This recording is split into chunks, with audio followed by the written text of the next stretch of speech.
भारतीय इतिहास की अब तक की सबसे कंट्रोवर्शियल राष्ट्रपति जिन्होंने जनता के टैक्स के पैसों का पर्सनल शौक के लिए इस्तेमाल किया था, कौन है वो राष्ट्रपति, चलिए जानते हैं। दरअसल साल 2007 में भारत की राष्ट्रपति बनी प्रतिभाताई पाटिल साल 2012 में भारत के संबंधों को मजबूत करने के लिए अपने पूरे परिवार के साथ सेशेल्स दौरे पर गई थी, जिसके लिए सरकार ने उन पर और उनके परिवार पर लगभग 16 करोड़ रुपए खर्च कर दिए थे। और ऐसी कई पर्सनल फॉरेन ट्रिप्स पर सरकार ने उनके पूरे कार्यकाल में लगभग 222 करोड़ रुपए खर्च किए थे। और ये खर्चा हुआ भारत की जनता द्वारा भरे गए टैक्स के पैसों से। यही नहीं, इन फॉरेन ट्रिप्स पर दूसरे देशों की तरफ से मिले हुए गिफ्ट्स भी उन्होंने खुद के लिए इस्तेमाल कर लिए, जबकि नियम के अनुसार ऐसे गिफ्ट्स राष्ट्रपति भवन के खजाने में जमा करने होते हैं। हैरानी की बात यह है कि प्रतिभा पाटिल ने अपना कार्यकाल खत्म होने के बाद भी पुणे में एक डिफेंस लैंड पर आलीशान बंगला बनवाया था, और वो भी टैक्स पेयर्स के पैसों से। अब अपने इतने खर्चों के बाद तो इन्हें मोस्ट कंट्रोवर्शियल राष्ट्रपति का खिताब देना बनता है।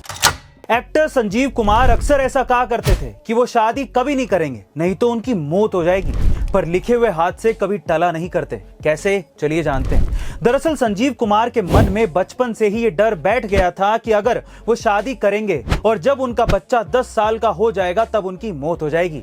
ऐसा इसलिए क्योंकि संजीव कुमार के पिता की मौत भी उसी समय हो गई थी जब संजीव कुमार के बड़े भाई 10 साल के हुए थे, और संजीव कुमार के बड़े भाई की मौत भी उसी समय ही हो गई थी जब उनके बड़े भाई का बेटा 10 साल का हो गया था। संजीव कुमार कई बार ये कहते थे कि वो कभी शादी ही नहीं करेंगे, जिससे ना ही उनका बच्चा पैदा होगा और ना ही उनकी मौत होगी।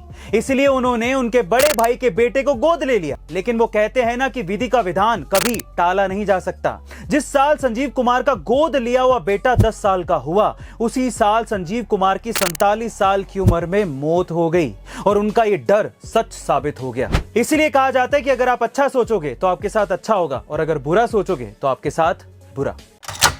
एक कॉलेज ड्रॉप आउट बंदे ने अपने दोस्त के साथ मिलकर घर के गैराज में एक इलेक्ट्रॉनिक और कंप्यूटर बनाने की कंपनी शुरू की। देखते ही देखते वो कंपनी $1 मिलियन कंपनी बन गई। जी हाँ, मैं बात कर रहा हूं एप्पल की, और बंदे का नाम था स्टीव जॉब्स। लेकिन क्या आप जानते हैं कि स्टीव जॉब्स को उसी की बनाई गई एप्पल कंपनी से बाहर निकाल दिया गया था। जब उन्हें बाहर निकाला गया तो उनकी हिम्मत टूट गई, लेकिन उन्होंने हार नहीं मानी। एक नई कंपनी नेक्स्ट और फिर दूसरी नई कंपनी पिक्सर को बुलंदियों पर पहुंचाकर उन्होंने यह साबित कर दिया कि एप्पल के बोर्ड ऑफ डायरेक्टर्स ने जो किया वो गलत किया।